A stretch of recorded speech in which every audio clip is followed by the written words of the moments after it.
Bulletin में आपका स्वागत है। मैं हूं आपके साथ चिपन शर्मा। तो चलिए शुरुआत करेंगे बुलेटिन की। मुख्यमंत्री पुष्कर सिंह धामी ने रविवार को देहरादून में राज्य स्तरीय खेल महाकुंभ का शुभारंभ किया।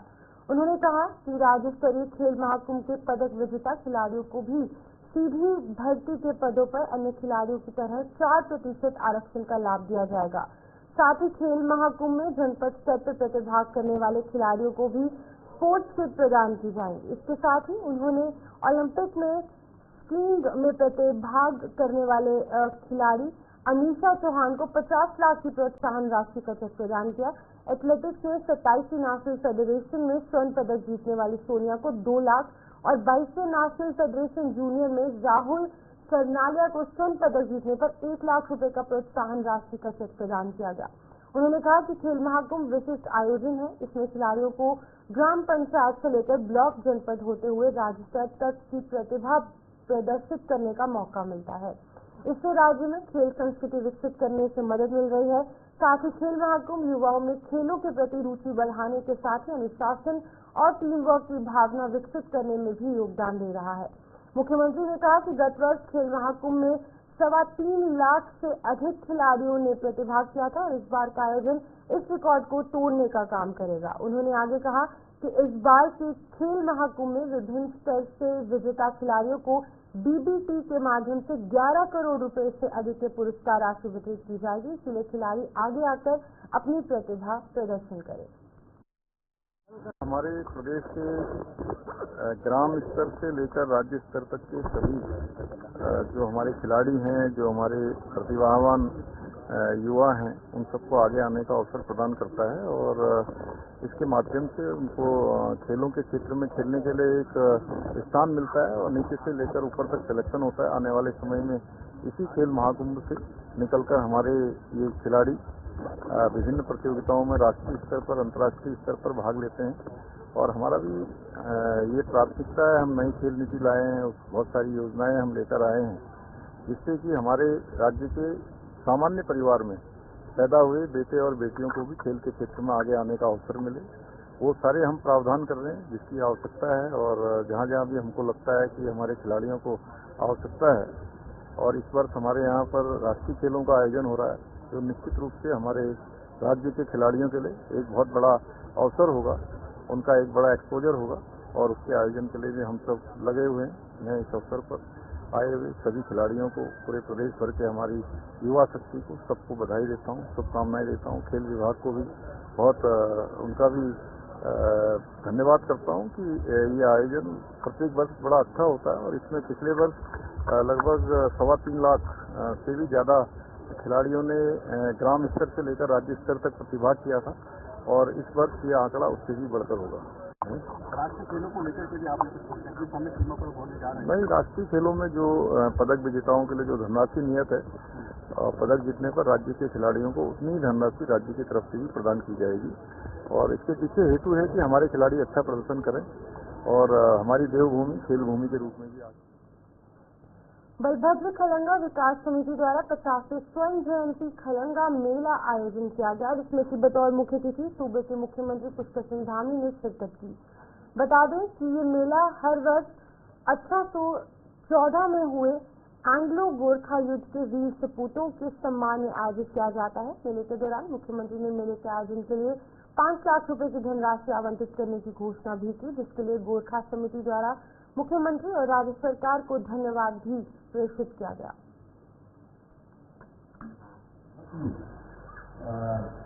भव्य और दिव्य और बहुत ही सुंदर स्थान पर आयोजित हो रहे इस मेले में हमारे बलभद्र खलंगा विकास समिति के अध्यक्ष कर्नल विक्रम सिंह थापा जी और हमारे इस विधानसभा क्षेत्र रायपुर तो बहुत ही लोकप्रिय विधायक और ये विधायक जी जहाँ भी जाते हैं ऐसा लगता है वो जिस समाज के बीच में गए उसी समाज के हो जाते हैं।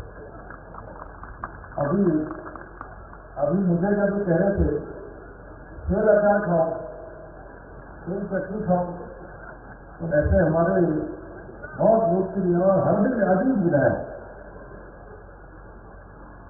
जो लगातार हर समाज के लिए समर्पित होकर काम करते हैं। कभी कोई अवसर ऐसा नहीं होता है, चाहे सुख हो दुख हो, हर समय आप लोगों के बीच में खड़े रहते हैं। आज मुझे कह रहे थे कि हमारा गोरखाली समाज का बड़ा कार्यक्रम है, आपको बहुत अच्छा लगेगा। और सच बताऊं तो मैं विधायक जी का धन्यवाद कर रहा हूं कि आप लोगों के बीच में मुझे लेकर आए। आज मुझे मेरा बचपन के दिन मुझको याद आ गए। और ऊपर से विक्रम थापा जी मिल रहे हैं, कह रहे हैं कि महार रेजिमेंट के, इनके पिताजी भी महार रेजिमेंट के, और मेरे पूज्य पिताजी की जो रेजिमेंट थी वो भी महार रेजिमेंट थी। आज मैं अपने पूज्य पिताजी का भी स्मरण कर रहा हूँ अभी आप सबके बीच में। इस अवसर पर हमारे श्री कुलदीप बोतोला जी, श्री विश्वास सागर जी हमारे सामने बैठे हैं, अतिथि योद्धा में हमारे एसएसपी साहब हैं श्री अजय सिंह जी, हमारे विजय गुरु जी। ये जो उनको बात रखी है और उन्होंने तहे दिल से उसको स्वीकार किया है। ये 5 लाख आप देख रहे हैं कि उसके अलावा भी वैसे तो खर्चा बहुत है इस आयोजन के लिए। आप देख रहे हैं किस तरह से भव्य रूप में तैयारी करनी पड़ती है और साथ साथ में रोड की स्थिति आप लोगों ने देखी है। और हम चाहते हैं कि जो खलंगा है, आपने वॉर मेमोरियल देखा होगा कि कभी कभी वहाँ अराजक तत्व से लोग आके उसको डैमेज भी करते हैं। और अचानक अगर इस तरह के जो इमदाद हमारे को पैसे को जो फाइनेंशियल अगर मिल जाए सरकार के द्वारा, तो वो अच्छे काम में लगेगा, क्योंकि समिति बहुत अच्छा काम कर रही है। मैं तो चाहती हूँ उत्तराखंड के उत्तरकाशी में एक बार फिर मस्जिद विवाद बढ़ता नजर आ रहा है। हिंदू संगठनों और स्थानीय लोगों ने महापंचायत का आयोजन किया। खुद मुख्यमंत्री भी इस विवाद पर अपनी प्रतिक्रिया उन्होंने दी है और उन्होंने कहा है कि उत्तरकाशी दौरे के दौरान वहां स्थानीय लोगों द्वारा उनको अवगत करवाया गया, जिस पर उन्होंने जिलाधिकारी को उसकी जांच के लिए कहा था। संभवतः बहुत जल्दी जांच पूरी हो जाएगी, उसके बाद कार्रवाई भी की जाएगी।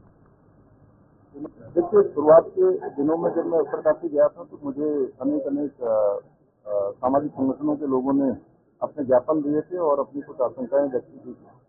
तो मैंने उसमें जिलाधिकारी को पुनः परीक्षण करने के आदेश दिए हैं और मुझे लगता है कि जल्दी ही उसकी जांच पूरी हो जाएगी। और जांच पूरी होने मुख्यमंत्री पुष्कर सिंह धामी से मुख्यमंत्री कैंप कार्यालय में राष्ट्रीय फिल्म पुरस्कार विजेता और प्रसिद्ध फिल्म निर्माता निर्देशक प्रकाश झा ने भेंट की। उन्होंने उत्तराखंड के फिल्मांकन के लिए इच्छा जाहिर की। प्रकाश झा ने कहा कि फिल्म जगत के लोगों का उत्तराखंड में फिल्म की शूटिंग के लिए तेजी से रुझान बढ़ रहा है। मुख्यमंत्री पुष्कर सिंह धामी ने फिल्म निर्माता निर्देशक प्रकाश झा का स्वागत करते हुए कहा कि उन्हें राज्य में फिल्मांकन के लिए हर संभव सहयोग दिया जाएगा। उन्होंने कहा कि उत्तराखंड में फिल्मों की शूटिंग के लिए अनेक डेस्टिनेशन है। उत्तराखंड में नई फिल्म नीति 2024 बनाई गई है। फिल्मों की शूटिंग के लिए सिंगल विंडो सिस्टम से अनुमति प्रदान की जा रही है। हिंदी और संविधान की 8वीं अनुसूची में शामिल भाषाओं की फिल्मों को अनुदान राशि राज्य में व्यय कुल धनराशि का 30% या अधिकतम 3 करोड़ रुपए का अनुदान दिया जा रहा है। विदेशी फिल्मों और 50 करोड़ से अधिक बजट की फिल्मों पर राज्य में व्यय राशि का 30% या फिर अधिकतम 3 करोड़ तक का अनुदान दिया जा रहा है। यहाँ पर राज्य में फिल्मों को बढ़ावा देकर पर्यटन को बढ़ावा मिल रहा है। इस अवसर पर उत्तराखंड फिल्म विकास परिषद के सीईओ और महानिदेशक सूचना बसिंदर तिवारी भी उपस्थित रहे।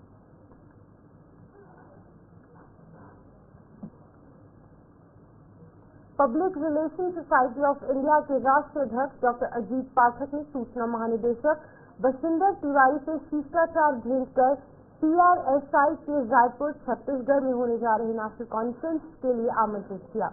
दोनों के बीच उत्तराखंड के 25वें वर्ष रजत जयंती वर्ष में लोक संपर्क और संचार की भूमिका पर चर्चा की गई। इस अवसर पर public relation society of India के राष्ट्रीय अध्यक्ष डॉक्टर अजीत पाठक ने कहा कि उत्तराखंड के बहुआयामी पर्यटन और उपलब्धियों को अपने राष्ट्रव्यापी नेटवर्क में साझा करेंगे। उन्होंने आगे कहा कि देवभूमि उत्तराखंड के प्रति प्रत्येक देशवासी के मन में अगाध श्रद्धा है। जहां सरकार के द्वारा हरेला पर्व हर वर्ष मनाया जाता है और वृक्षों को लगाने के लिए जनता को प्रेरित किया जाता है, वहीं पर विकास नगर क्षेत्र में कुछ लकड़ी माफिया पेड़ों के अवैध काटन में लगे हुए हैं।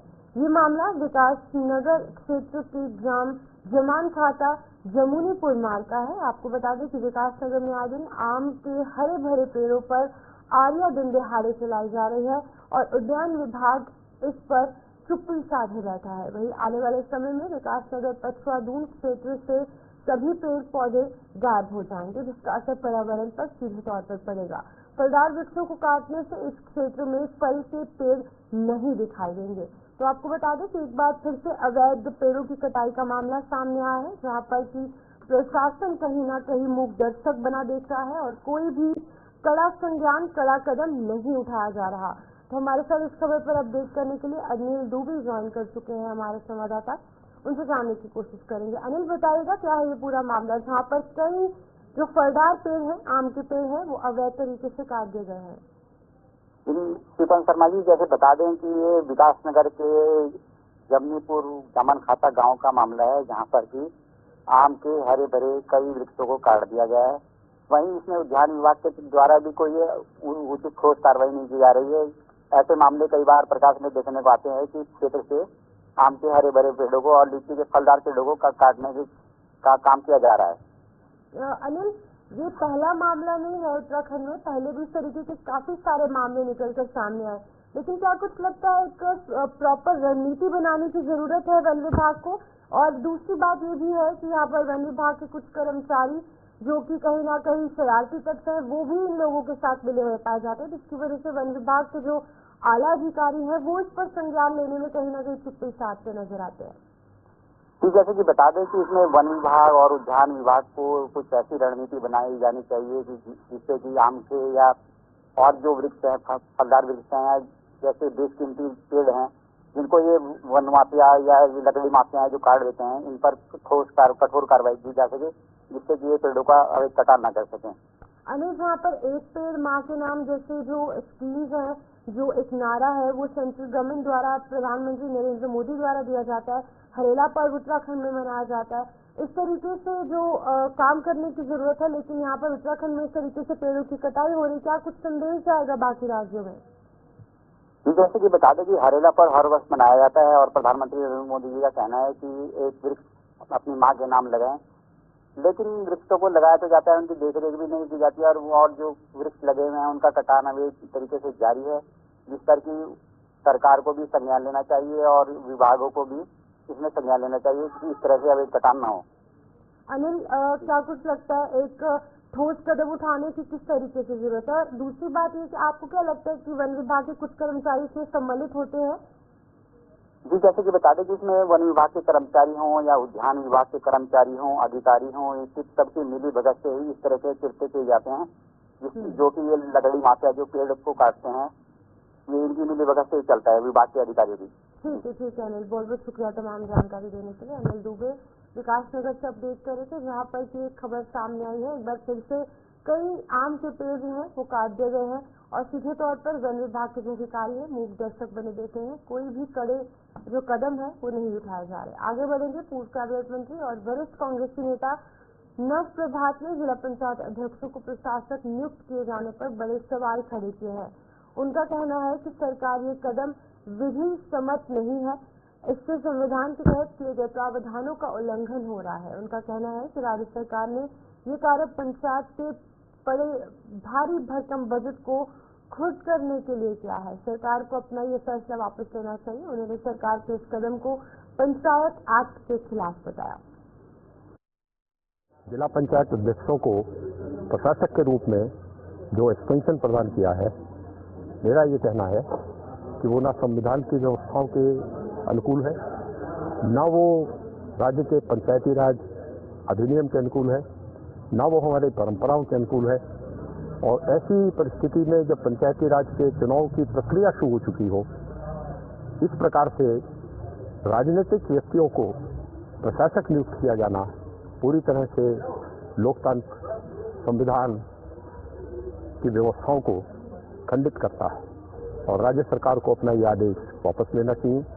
मेरा अपना मानना यह है कि आदेश केवल इसलिए जारी किया गया कि जिला पंचायतों में बहुत अधिक बजट उपलब्ध है और उस बजट को खुर्द-बुर्द करने के लिए आनन फानन में कल ही जिला पंचायतों की एक बैठक करी गई, जिसमें आगामी पूरे वर्ष का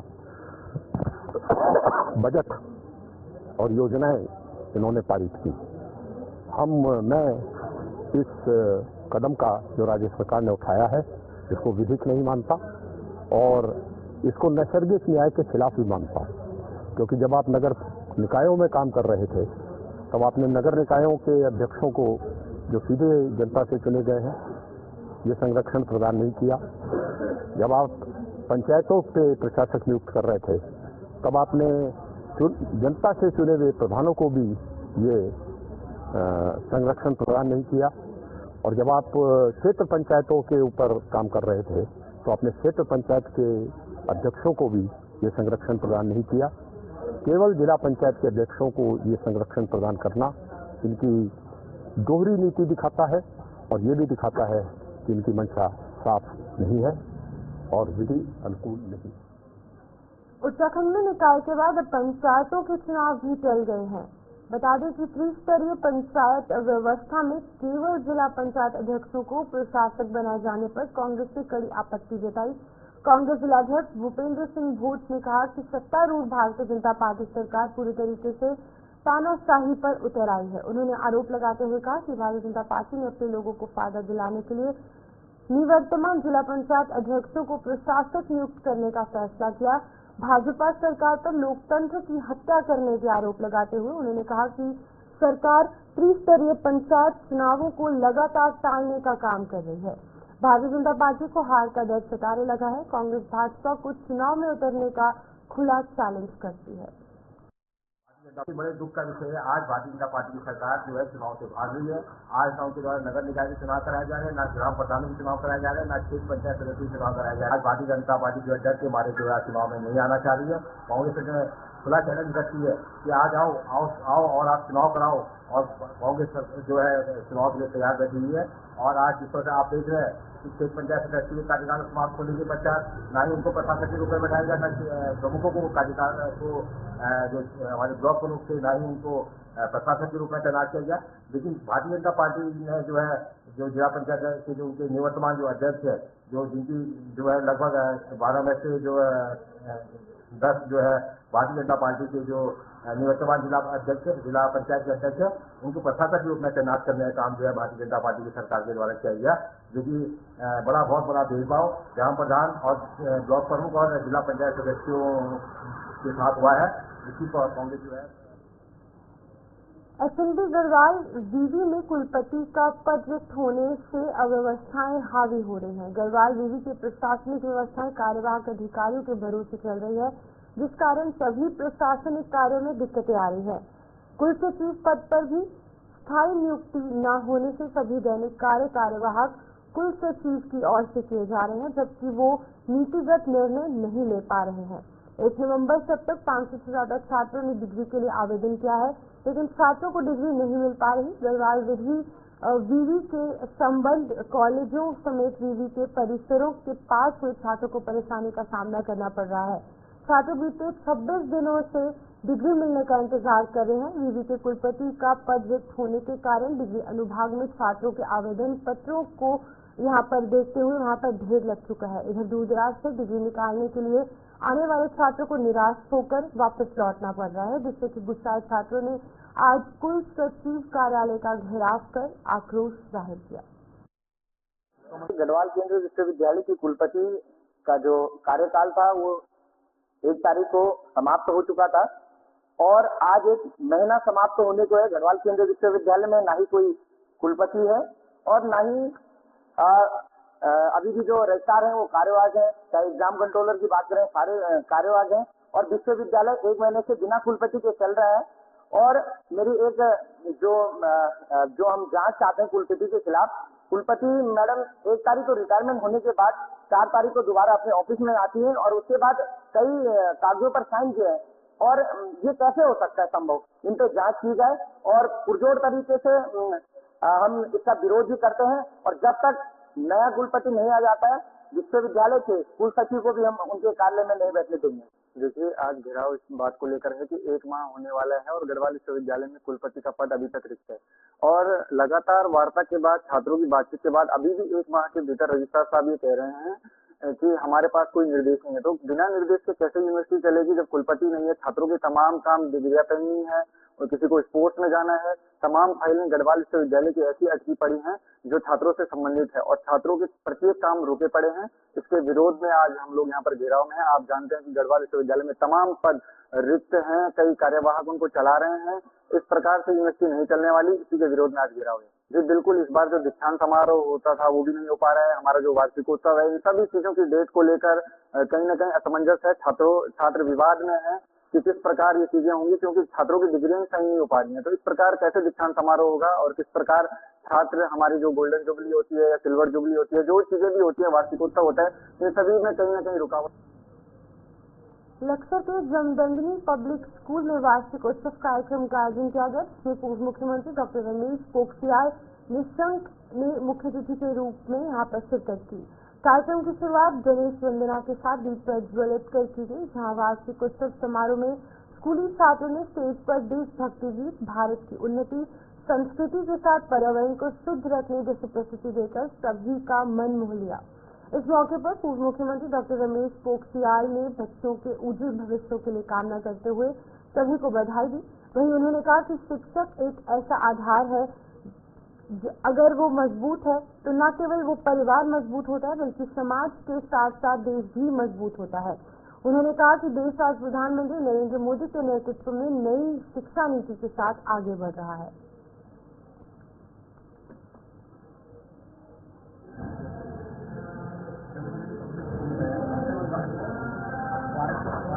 समारोह मनाया जाता है, जिसमें आज हमारे नेता और उत्तराखंड के नेता वित्त मंत्री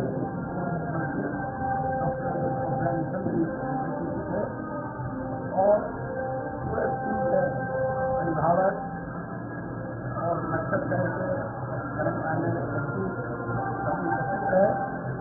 और मैं देख रहा था जिस प्रकार से बच्चों ने जो अपनी प्रस्तुति दी है, लगता है ये ग्रामीण परिवेश के बच्चे नहीं हैं, ये अच्छे बड़े प्रकार के बच्चे हैं। ऐसी प्रस्तुति बच्चों ने दी है। मैं अपने प्रिंसिपल को और अपने डायरेक्टर को और